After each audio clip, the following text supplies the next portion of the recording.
ಒಮ್ಮೆ ನೋಡಿ ಯಾವ ಆರ್ ಸಿ ಸಿ ಕಟ್ಟಿದರೂ ಈ ಖುಷಿ ನೆಮ್ಮದಿ ಇಲ್ಲ ಅಂಥ ಮನೆ ರೀ ಇದು. ಈ ವಿಡಿಯೋನ ಫುಲ್ ನೋಡಿ ನಿಮಗೆ ಗೊತ್ತಾಗ್ತದೆ ಎಂಥ ಪ್ಲೇಸಲ್ಲಿ ಆ ಥರ ಮನೆ ನಿರ್ಮಾಣ ಆಗ್ತದೆ.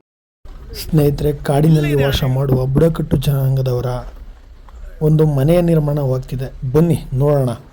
ಹಚ್ಚ ಹಸಿರಿನಲ್ಲಿ ಕಾಡಿನ ಮಧ್ಯದಲ್ಲಿ ಕಾಡಿನಲ್ಲಿ ಸಿಗುವಂಥ ಸೌದೆ ತುಂಡುಗಳಲ್ಲಿ ಕೈಯಲ್ಲಿ ಕಟ್ಟುತ್ತಿರುವ ಮನೆ. ಕರ್ನಿ ಯೂಸ್ ಮಾಡ್ತಿಲ್ಲ, ಗುದ್ಲಿ ಯೂಸ್ ಮಾಡ್ತಿಲ್ಲ. ನೋಡಿ ಬನ್ನಿ. ನೋಡಿ, ಮಕ್ಕಳು ಆಟ ಆಡುವ ವಯಸ್ಸಿನಲ್ಲಿ ಜವಾಬ್ದಾರಿ ಎಷ್ಟಿದೆ. ಆ ಮನೆ ಕಟ್ಟಕ್ಕೆ ಮಕ್ಕಳುಗಳು ಮಣ್ಣ ಕೈಯಲ್ಲಿ ಕಲಸಿ ಉಂಡೆ ಮಾಡಿಕೊಡ್ತಿದ್ದಾರೆ ಸ್ನೇಹಿತರೆ. ಕಟ್ಟೋದು ಕರ್ನಿ ಏನಿಲ್ಲ, ಇದರಲ್ಲಿ ಕೈಯಲ್ಲೇ ಸರಿ.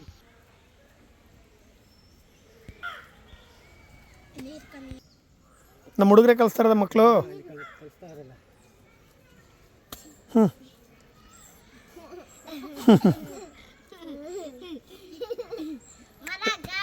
ಉಂಡೆ ಕಟ್ಟಿ ಕಟ್ಟಿ ಕೊಡೋದು ಏನಿಲ್ಲ. ಆ ಮುದ್ದಾದ ಮಕ್ಕಳುಗಳ ಖುಷಿಯನ್ನು ನೋಡಿ ಸ್ನೇಹಿತರೆ. ಇವತ್ತಿನ ನನಗೆ ಮೊಬೈಲೇ ಬೇಕು, ಅದೇ ಬೇಕು ಅಂತ ಹಠ ಮಾಡುವಂಥ ಕಾಲದಲ್ಲಿ ಆ ಮಕ್ಕಳುಗಳು ಒಂದು ಖುಷಿ ನೋಡಿ. ಮರದ ಕಟ್ಟಿಗೆಯಲ್ಲಿ ಒಂದು ಸರಳತೆಯ ಒಂದು ಟೇಪ್ ಬಳಸಿಲ್ಲ, ಏನೂ ಇಲ್ಲ, ಆದರೂ ಶಿಸ್ತಾಗಿ ಎಷ್ಟು ನೀಟಾಗಿ ಮಾಡಿದ್ದಾರೆ ನೋಡಿ. ಇದೆಯಪ್ಪ ಇನ್ನು ಮೇಲ್ಗಡೆ ಆಣಿ ಹೊಡೆದಿದ್ಯಾ? ಇಟ್ಕೆ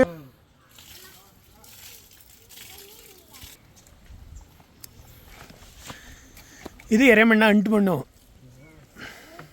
ಮುದ್ದಾದ ಮಕ್ಕಳು ಕೈ ಜೋಡಿಸಿ ಇಬ್ಬರೇ ಕಟ್ಟುತ್ತಿರುವಂಥ ಒಂದು ಸುಂದರವಾದ ನಿರ್ಮಾಣವಾದ ಮನೆ. ನಾವೆಲ್ಲ ಹಂಚಿನ ಮನೆ ಕಟ್ಸಿದ್ರೆ ಆರ್ ಸಿ ಸಿ ಕಟ್ಟಬೇಕು ಅನ್ನೋ ಆಸೆ ಇರ್ತದೆ. ಆದರೆ ಇವರು ಬುಡಕಟ್ಟು ಜನಾಂಗದವರು ಕಾಡು ವಾಸ ಮಾಡೋದ್ರಿಂದ ಇವ್ರಿಗೆ ಇದೆ ದೊಡ್ಡ ಅರಮನೆ. ಆ ಮನೆನೇ ಏನು ಸಂತೋಷದಲ್ಲಿ ಕೊಡ್ತಾ ಇದ್ದಾರೆ ಅಂದರೆ, ಅವ್ರ ಸಂತೋಷಕ್ಕೆ ನಾವು ಇಲ್ಲಿ ಏನೋ ಒಂದು ದೊಡ್ಡ ಒಂದು 3 FT ಆರ್ ಸಿ ಸಿ ಮನೆ ಕಟ್ಬಿಟ್ರು ನಾವು ನಿಮ್ದು ಇರಲ್ವೋ, ಆ ಖುಷಿ ಇರಲ್ವೇನೋ, ಆ ಥರ ಮನೆ ಅದು. ಅಂದರೆ ನಮಗೇನೆ ಖುಷಿ ಆಯಿತು.